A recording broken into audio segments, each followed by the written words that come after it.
come to the Vintage Computer Festival at the Enter Museum to see the evolution of From the Hole to the Cloud.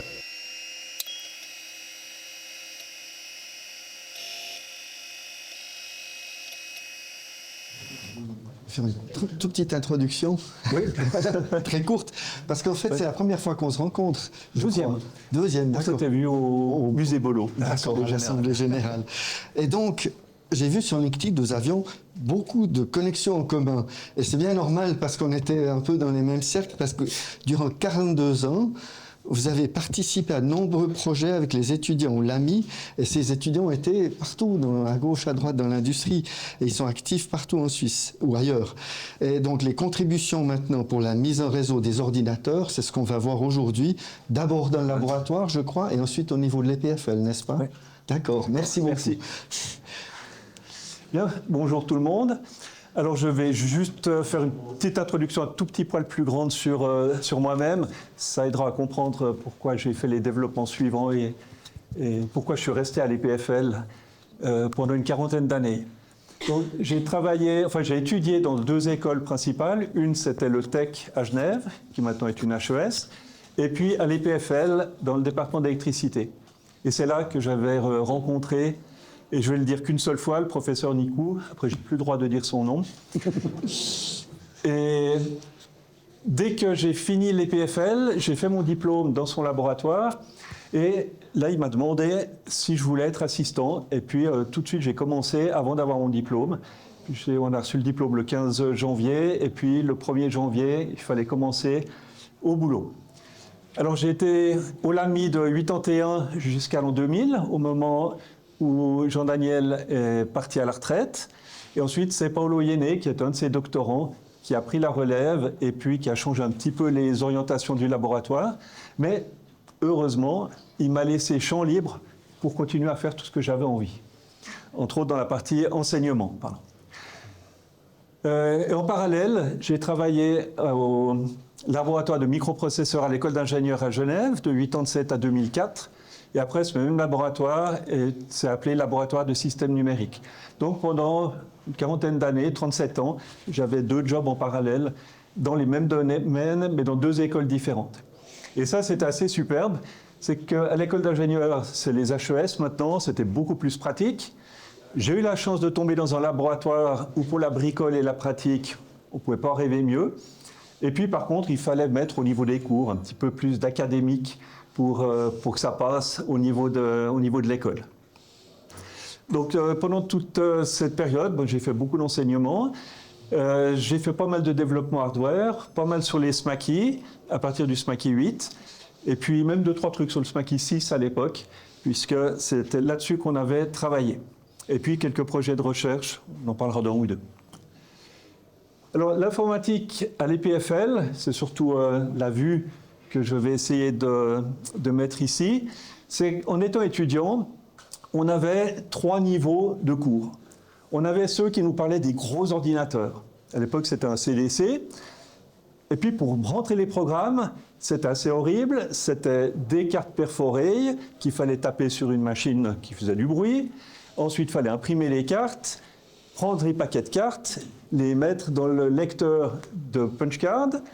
Et puis, il faut plutôt mettre dans une valise, et il y a quelqu'un qui venait les prendre quand il y avait du temps pour que ça vienne être exécuté. Et après, le résultat, c'était sur une imprimante.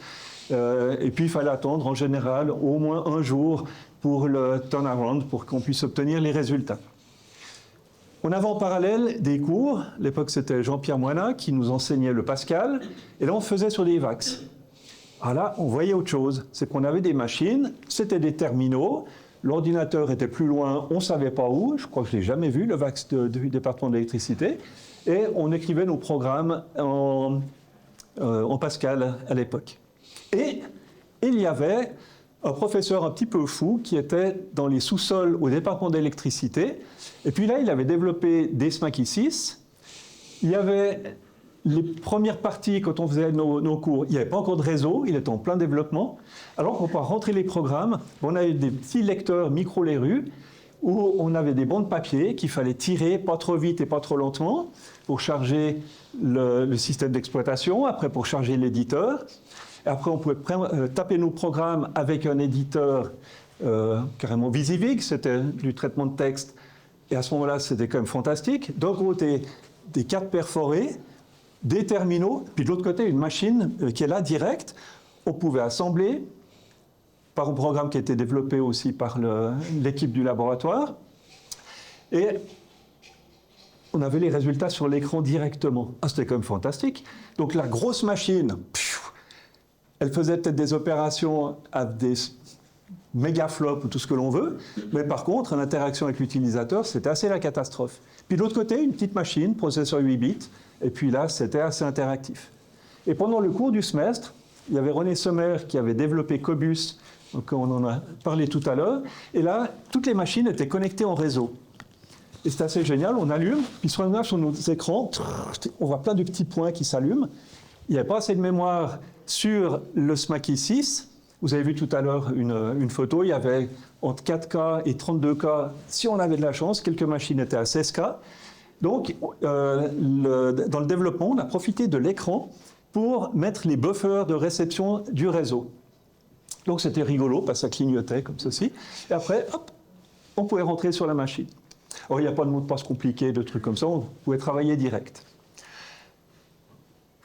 Entre deux, on a eu à la fois le réseau, et là c'était génial, parce qu'on n'avait plus besoin d'imprimer sur des bancs de papier nos programmes, on pouvait les sauver sur un mini-ordinateur, et on pouvait aller voir le mini-ordinateur. Il y a la petite salle d'à côté, et petite anecdote, pour que le réseau fonctionne bien, il fallait tirer la porte de l'interface, le tiroir de l'interface, juste de 3 cm à peu près, ni plus ni moins, pour que la température soit correcte et que le réseau puisse fonctionner, l'ordinateur fonctionne correctement.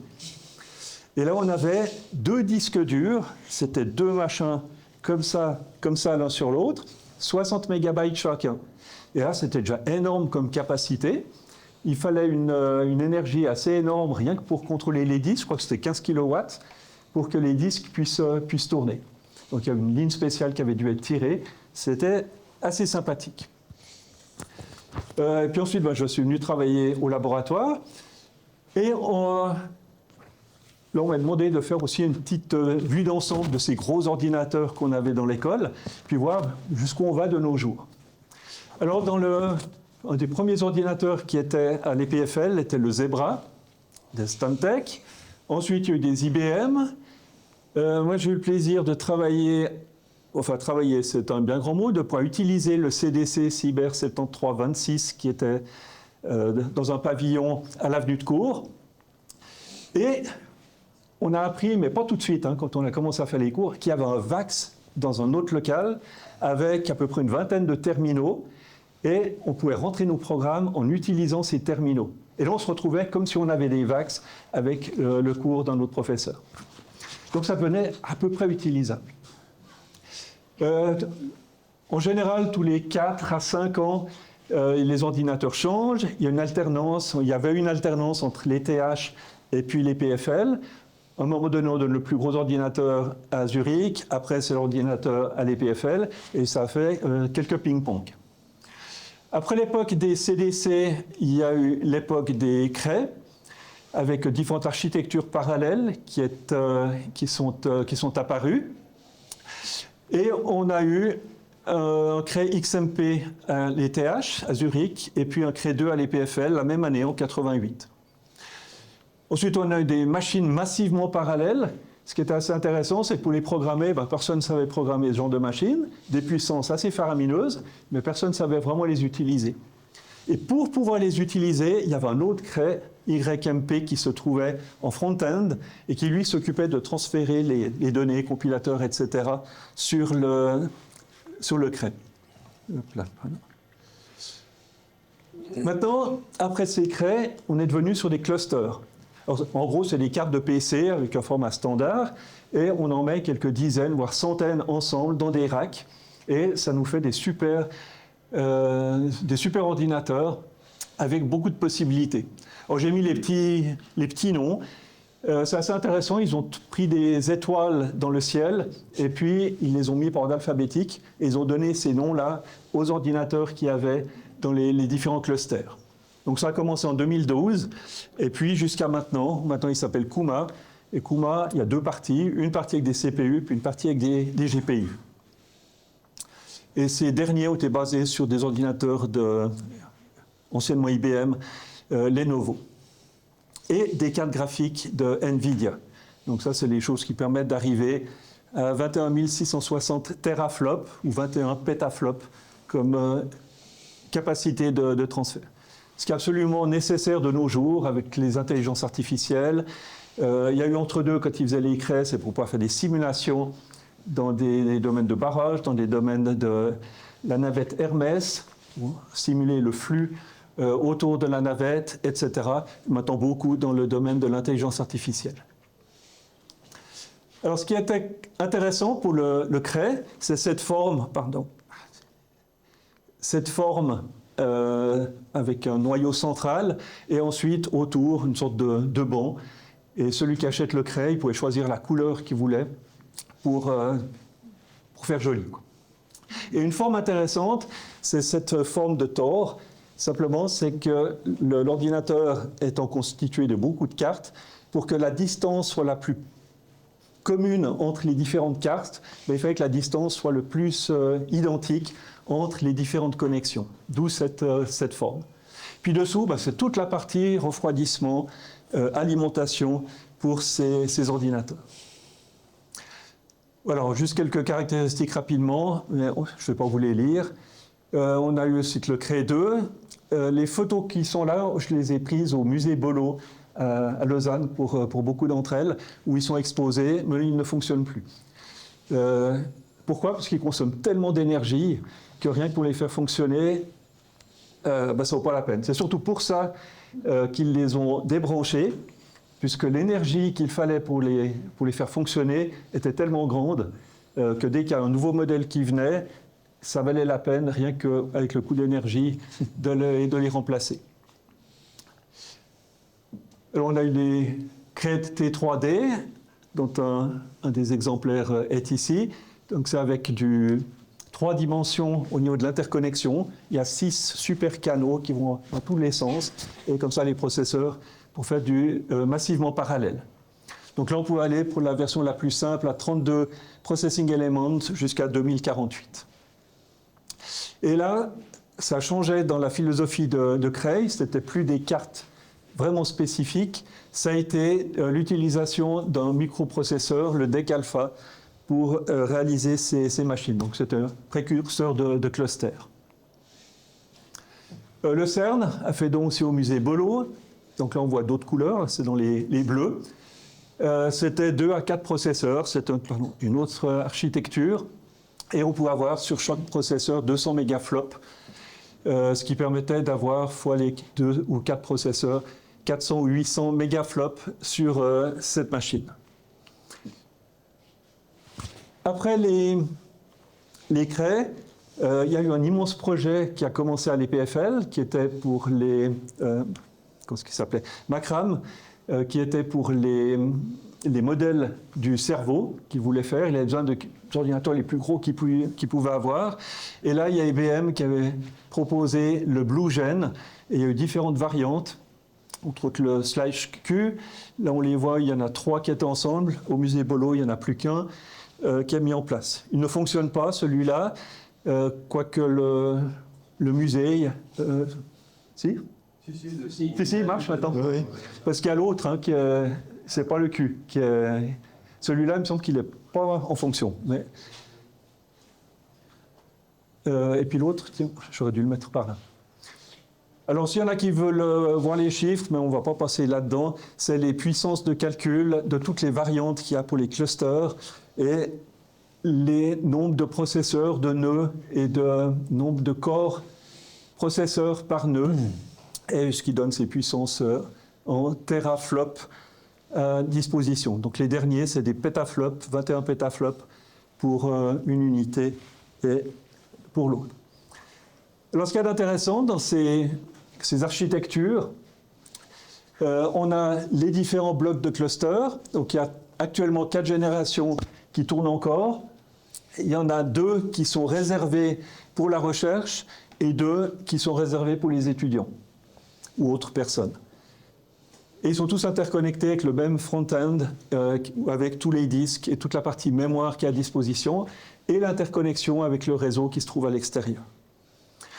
Alors cette architecture, elle a été développée par le service informatique à l'EPFL, et c'est eux qui définissent comment est-ce qu'ils vont construire leur système, et ils ont reçu aussi quelques millions pour construire le building qui va là autour. Alors ces racks, voilà, je ne vais pas rentrer sur les détails, c'est des immenses racks qui vont se trouver ici. Là, il y en a 8 blocs complets avec les différents racks. Ça, c'est pour le plus vieux, l'Helvetios. Et l'idée, c'est que dès qu'il ne marche plus, bon, on enlève les cartes parce qu'il n'y a plus de remplacement possible. Donc celui-là, dès qu'il y a la moitié des cartes qui vont être mortes, je pense qu'il va passer complètement à la trappe. Et il y a les autres générations qui vont venir et qui continuent. Un autre qui s'appelle le Isar. Le Jet, ça c'est déjà le plus gros. L'avant-dernier plus gros. Et le Kuma, ça c'est le tout dernier qui est à disposition et en fonctionnement. Bon, et pour ça, ils ont fait un immense bâtiment, plein de panneaux solaires de tous les côtés. Et toute la partie réfrigération du système, c'est prendre l'eau du lac, passer à travers le système, réchauffer l'eau, et ensuite c'est renvoyé dans l'école pour pouvoir chauffer une partie des bâtiments. Donc ça, c'est une bonne utilisation de la chaleur produite par ces data centers, au lieu de mettre ça dans la nature. L'hiver. Pardon ? L'hiver. L'hiver, surtout, ouais. Bon, ça pourrait faire fonctionner les climatisations aussi. Il y en a quelques-unes dans les bâtiments. Alors, je vais revenir au plus petit maintenant, c'est-à-dire l'autre côté des utilisateurs que j'étais, c'était les SMACI et puis des salles de SMACI. Alors, le Z80, ça c'est ce que Jean-Daniel vous a expliqué tout à l'heure. Puis ensuite, à partir du SMACI 8, il y a eu différentes variantes avec le 68000, le 68020, le 68030, une carte 68040 qui se mettait sur dans un PC, sur un bus PCI. Et puis autrement, on réutilisait toutes les ressources d'un PC. C'était relativement bon marché. Bon, la carte était pas bon marché, mais ça permettait d'avoir des puissances assez intéressantes. Et ça, c'est Pierre Arnaud qui l'avait dessiné, j'ai oublié de mettre son nom. Et un SMACI 600, ou je ne sais pas quel numéro lui a été donné, il n'y a qu'un seul prototype qui existe. 2 circuits imprimés, un qui a été monté et testé, avec un 68060. Mais après, ça ne servait à rien du tout de le commercialiser, parce qu'en parallèle, il y a eu le développement du SMACI Infini. Qu'est-ce que c'est que le SMACI Infini ? C'est celui qui va évoluer en fonction des PC. Puis c'est que du software qui est émulé sur un processeur type Intel, IAPX, x86, non, j'y arriverai, architecture 64 bits maintenant, et c'est que du soft, mais tous les programmes qui tournent sur l'ensemble de tous les autres SMACI, ils tournent là-dessus. Et on peut faire tourner ça dans une fenêtre du PC, et puis on peut faire des copier-coller entre les deux, et ça permet d'avoir une compatibilité avec tous les anciens mordus des SMACI, de pouvoir le réutiliser. À noter qu'il est gratuit, vous pouvez le chercher sur Internet, et puis vous pouvez le télécharger avec tous les programmes qui viennent avec. Il y a eu une autre variante qui avait été faite ici, c'était un des collaborateurs, Michel Pahu, qui avait fait pour son travail de diplôme, avec un 68040, une carte qui venait dans un PC, et là c'était sur le bus ISA. Et tout en haut, vous avez la salle des SMACI 196. Donc le 196 n'a pas été commercialisé, il a été fait pour être mis dans 2 salles au niveau de l'EPFL. Et ce qu'il y avait de génial, c'était vraiment le clavier, un petit peu rehaussé. Et quand on faisait des laboratoires, on en avait un sur les mémoires dynamiques, par exemple. On levait le clavier, on prenait l'oscilloscope, puis on pouvait aller voir les signaux quand il était en train de tourner, voir comment fonctionnaient les RAS, CAS, etc., en fonction du programme qui tournait. Bon, évidemment, de temps en temps, il y a un petit court-circuit, ça faisait un reset, on recharge la machine, et puis on pouvait continuer. En général, il n'y avait pas de destruction, c'était assez solide. À noter également que dans ces machines, et ça a été fait depuis longtemps, le réseau, on boot sur le réseau. reset, et on va chercher tout le code sur un serveur pour le charger. C'est pas facile à trouver sur des PC. Et puis il y avait aussi un programme qu'on avait développé avec Pierre-Olivier Vallat, qui est aussi un de ces mordus d'informatique. On avait mis de la diffusion de programmes avec le réseau, ce qui fait que le poste prof pouvait dire « je veux mettre Smile sur toutes les machines » et ça envoyait le code une fois sur le réseau. C'était un réseau de type coaxial, où tout le monde était connecté dessus. Puis il suffisait d'envoyer une ou deux fois, en général 2 fois, ça suffisait pour que toutes les machines puissent être lancées. Plus quelques petites commandes qui disaient, voilà, on lance les programmes, on les exécute, et puis les utilisateurs avaient accès ainsi à leur machine déjà installée, plutôt que d'attendre N fois le temps d'accès au programme. Alors SMACI 8, c'est intéressant, et il y a eu un prof au CNET, M. Pouzin, qui a eu d'excellents contacts avec Jean-Daniel, et il a proposé de passer à travers une société française pour qu'on fasse un système de télécommunication, de machines qui puissent communiquer. Donc l'Internet, on n'entendait pas encore parler, il n'y avait pas encore de web, et là l'idée c'était de prendre un SMACI 8, puis dedans on avait mis une carte vidéothèque, c'était dans le cahier des charges, fait qu'il y a du vidéothèque, c'était à la mode à l'époque. J'ai développé une carte x86 de telle manière à ce qu'on puisse avoir un émulateur MS-DOS dedans. Ça faisait plaisir à un des groupes, surtout ceux de XCOM. Et puis le reste, bon, on a tout fait avec le SMACI 8 comme support, avec entre autres la possibilité d'avoir une petite caméra, un programme qui a été fait par Daniel Roux, un des grands programmeurs des SMACI. Et puis on pouvait ainsi communiquer à distance avec la caméra. Il y avait un programme qui s'appelait Tableau Noir, on pouvait dessiner sur un écran, ça dessinait sur l'autre et vice-versa.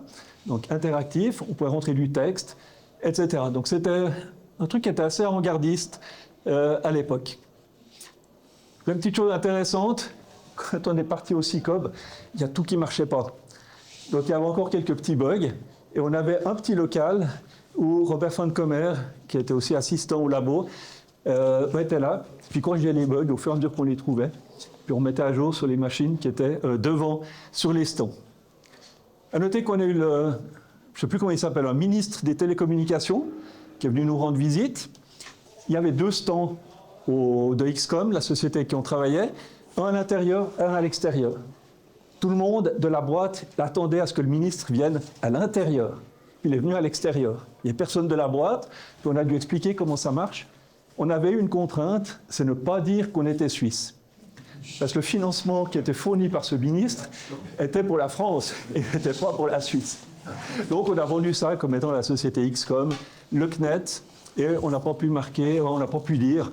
Bon, je crois qu'on a réussi à le glisser quand même, mais c'était assez intéressant comme truc. Alors vous ne trouverez rien du tout sur Internet, parce qu'il n'y a aucune archive des CICOB, il n'y a aucune archive des entreprises. L'entreprise a fermé 10 ans plus tard. Donc, voilà.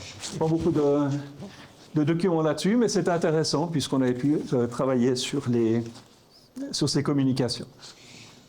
Et en même temps, en parallèle, on avait développé le réseau des SMACI 8, qui s'appelait SWAN. Donc c'est René Sommer qui avait développé le principe sur des cartes LISA, qui étaient pour des machines PDP Terac. Et puis ensuite, Jean-Daniel m'a demandé d'adapter ça pour les SMACI 8 pour qu'on ait un réseau qui soit un peu plus performant que le Cobus de l'époque.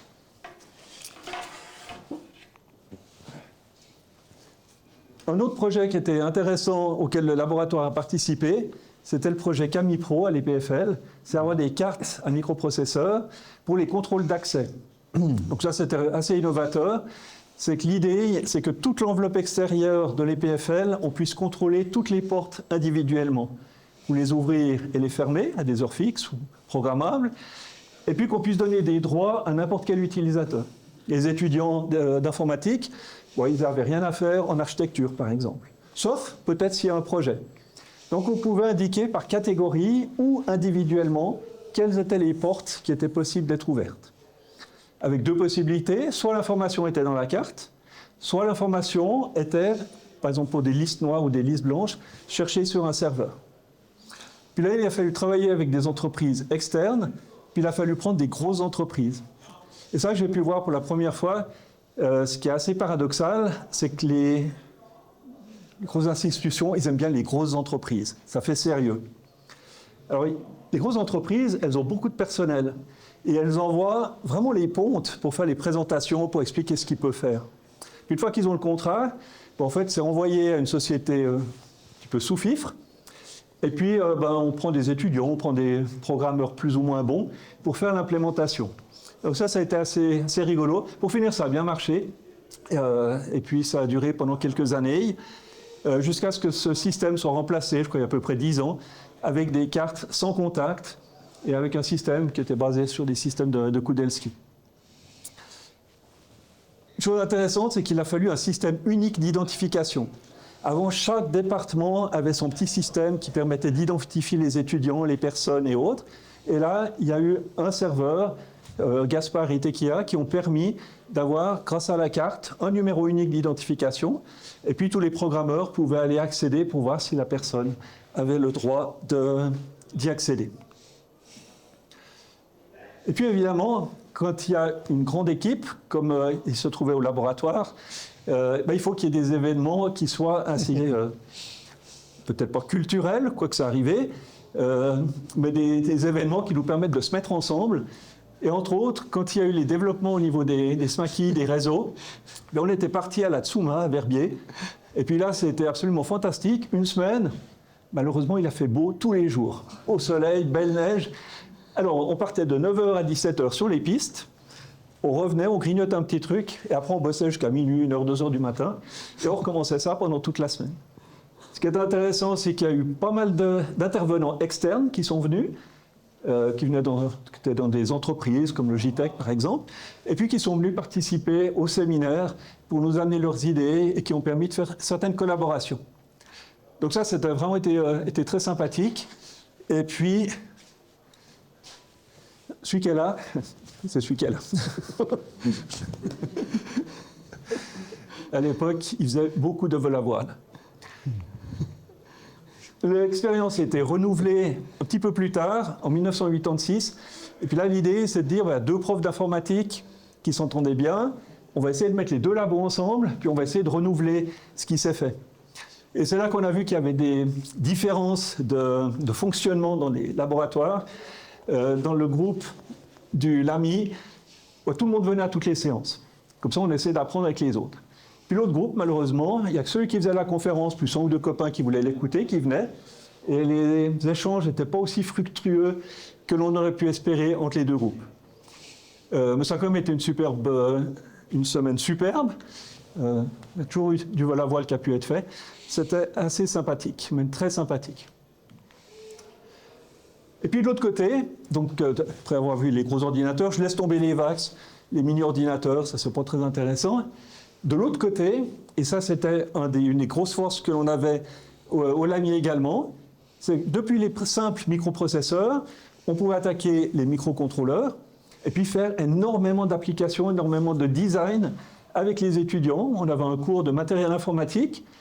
Au début du semestre, les étudiants faisaient trouver une application, faire les schémas. Ensuite, ils étaient réalisés par une unité qui s'appelait l'Accord. Et après, à la fin du semestre, on recevait les circuits imprimés, les étudiants pouvaient les monter, les tester et écrire des petites applications. Il y a aussi quelques cours industriels avec un truc qui s'appelait le CMIT. Henri doit s'en souvenir. Et puis, on a eu les différents projets Camipro, etc. Alors, avec 19 ans, avec Jean-Daniel, ça donne un enthousiasme pour tout ce qui est le développement de matériel. Et puis surtout, ça a permis de transférer ça aux étudiants et puis d'avoir la possibilité de leur proposer, surtout beaucoup avec l'industrie, des développements super intéressants. Alors, dans les participations que j'ai pu avoir, ça a principalement été autour des réseaux. Donc, il y avait eu le Cobus de René Solmer, où il a développé après le réseau SWAN. Il m'a passé le bébé, et puis je l'avais adapté pour les SMAKI 8. Et là, à ce moment-là, on avait Beat Brunner, qui était un jeune du gymnase, qui a développé, avec l'aide de Claude Petitpierre, le noyau temps réel des SMAQI. Donc là, on avait un jeune de 15 ans qui nous expliquait tous les concepts du temps réel, et puis Henri qui donnait aussi un cours à l'époque sur le temps réel. Et c'est ce qui a tourné sur les SMAQI 8 pour commencer. Alors la carte Swan est un petit peu grosse, il y a beaucoup de logique qui était autour. Il n'y avait pas encore les grosses logiques programmables, donc ça prenait de la place. Ça se mettait là-dessus, on pouvait même en mettre 2 si on voulait faire des gateways. Et puis après, pour les SMAQI qui ont suivi, il y avait des circuits de Zilog, le Z8530, qui permettaient d'avoir des débits équivalents grâce à la puissance du 68 bits pour le programmer. Le réseau lui-même, c'est un Z80 qui faisait tout le protocole, donc c'était relativement lent.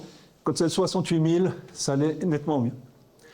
Et puis pratiquement tous les SMAQI qui ont suivi avaient dans un petit coin, ouais c'est ici, l'interface réseau correspondant. Après je me suis amusé à développer des cartes graphiques, des cartes Ethernet, etc. Et ça c'était assez chouette, puisque ça nous a permis d'avoir aussi des projets avec l'industrie. Et tout ça, c'est pratiquement toutes les cartes qui ont été faites par les étudiants pour leurs travaux de diplôme.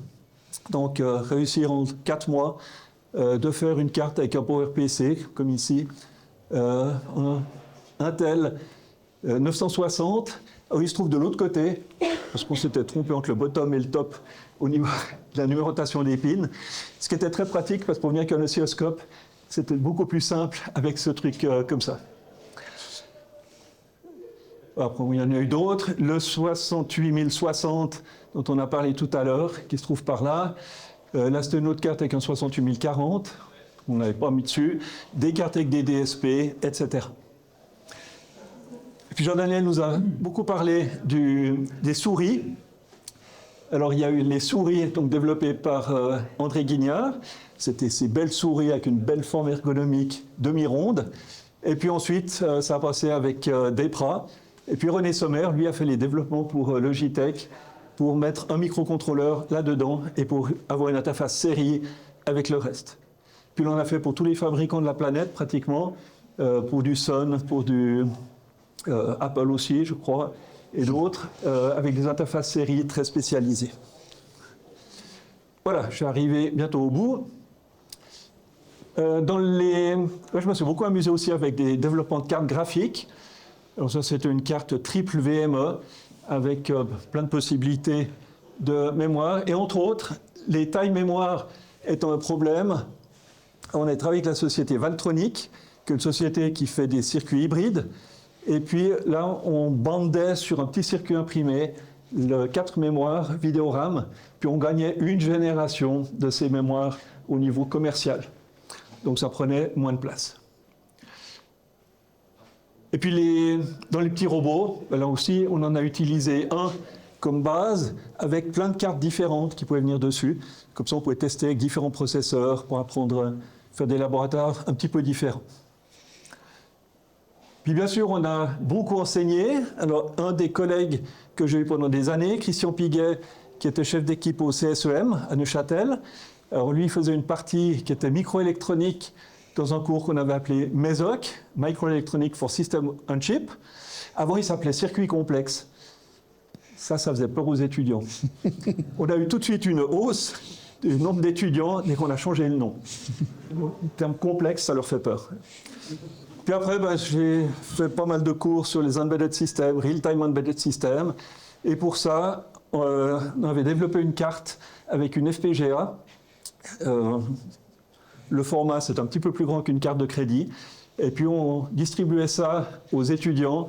On en a fabriqué à peu près 600 au début, première année. Et il y a plusieurs profs qui les utilisaient pour leurs cours, des comptes multiprocesseurs, des comptes systèmes logiques, etc. Voilà, on a travaillé avec beaucoup d'entreprises en Suisse romande, en Suisse allemande, un petit peu à l'étranger aussi. C'était vraiment superbe et ça a permis d'avoir beaucoup de contacts. Beaucoup des étudiants qu'on a eus, qui étaient dans ces entreprises, nous recontactaient pour qu'on puisse mettre des projets d'étudiants. Donc ça faisait une synergie avec la plupart d'entre eux qui restaient dans l'entreprise correspondante. Voilà, puis encore deux choses qui sont intéressantes qui se font à l'EPFL ou qui se faisaient, parce que tout n'a pas continué. Il y avait un projet qui s'appelait CHIC, China Hardware Innovation Camp. L'idée, c'est qu'on apprend aux étudiants à développer en Suisse, où il y a la partie recherche. Et là, on ne peut rien faire d'autre, mais pratiquement tout est fabriqué en Chine ou dans les pays asiatiques. Donc l'idée, c'était d'expliquer aux étudiants un petit peu comment ça marche. Et ils devaient faire des projets. On allait en Chine, et puis on discutait avec les entreprises sur place, on voyait comment ils travaillaient et autres. C'était assez chouette. On a eu des collaborations entre les PFL, l'UNI et l'ECAL. Il y a eu des groupes aussi dans les HES, HESSO, avec aussi EPIA et l'école d'ingénieurs d'architecture de Fribourg. Puis un autre système qui a été mis en place depuis quelques années, c'est les projets MAKE, avec l'idée, c'est de regrouper plusieurs étudiants ensemble, jusqu'à 80 étudiants dans une équipe, pour réaliser un projet. Et là, le projet qu'on a ici, Swiss Solar Boat, il a été faire plusieurs fois des concours en étant assez proche du premier, deuxième, troisième, c'était le plus mauvais. Et l'idée, c'est de pouvoir réaliser avec des étudiants qui viennent de n'importe quel département ou faculté maintenant, de se mettre ensemble pour faire quelque chose.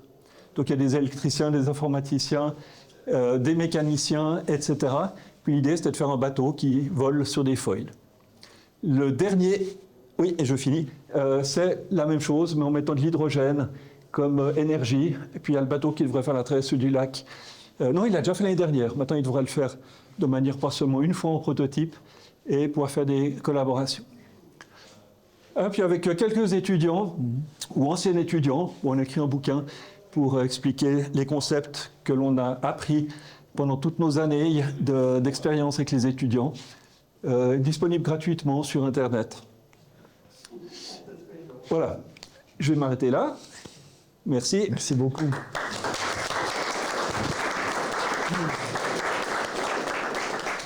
Il reste 12 minutes pour les questions. Tout à fait, exactement. Est-ce que vous avez justement des questions ou des témoignages peut-être que vous les partagez aussi avec René Beauchat?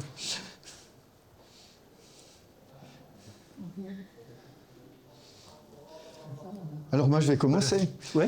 Ces clusters qui sont à l'EPFL, comment est-ce qu'on régit l'accès à ces machines pour les différents projets de recherche ou d'étudiants? Est-ce que c'est first in, first come ou je ne sais pas quoi? Alors déjà, il faut avoir un acompte. Oui. Donc ça va si on est étudiant ou industrie ou projet de recherche. Oui. Et puis après, ça nous donne les droits d'accès pour l'une ou l'autre des machines. Oui. Et puis c'est en fonction de ce qu'on paye.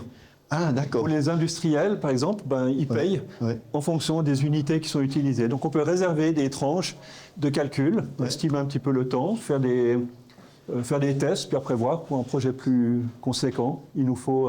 Et alors, ils sont centraux, ces clusters, mais les différents laboratoires peuvent alors après mettre un budget pour utiliser ces machines. Oui, d'accord. Très bien. Tout est connecté par Ethernet. Ouais. Et puis, il y a un joli bâtiment qui fait 3 étages.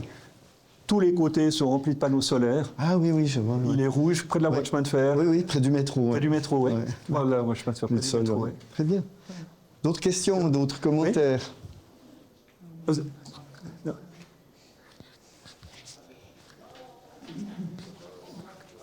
Oui. Peut-être une remarque que les développements de réseau que tu as fait ont été vraiment indispensables pour l'implantation des SMACI dans les écoles. Dans les écoles niveau gymnasial, l'école qu'on appelait normale, maintenant école pédagogique.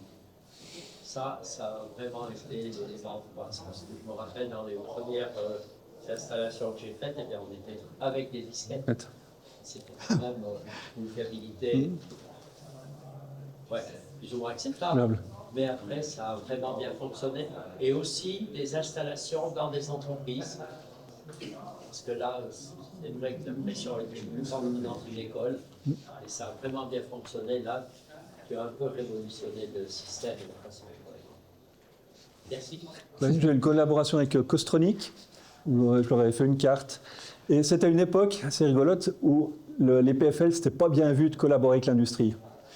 Et puis, le cas pas eu de contrat, on a fait le projet, ça marchait bien. Alors, il y a la société qui a payé un repas chez Girardet pour tout le team qui avait travaillé dessus. Ça avait été assez sympa comme, comme truc. Et puis pour nous, ça fait surtout des bonnes expériences sur le développement de réseau. Et ça a tourné avec du modulaire à l'époque. Ouais, Très bien, merci encore. Merci. Dans 10 minutes, on va continuer ici, c'est ça, dans 10 minutes, avec Bernard Platzner. On va parler des réseaux et aussi après du World Wide Web. Il y a maintenant les sessions en parallèle en bas qui sont là, mais vous pouvez rester ici parce que vous pourrez les voir en ligne, les autres sessions. Donc, n'hésitez pas, si vous préférez rester ici, je vous le recommande. Voilà. Ouais.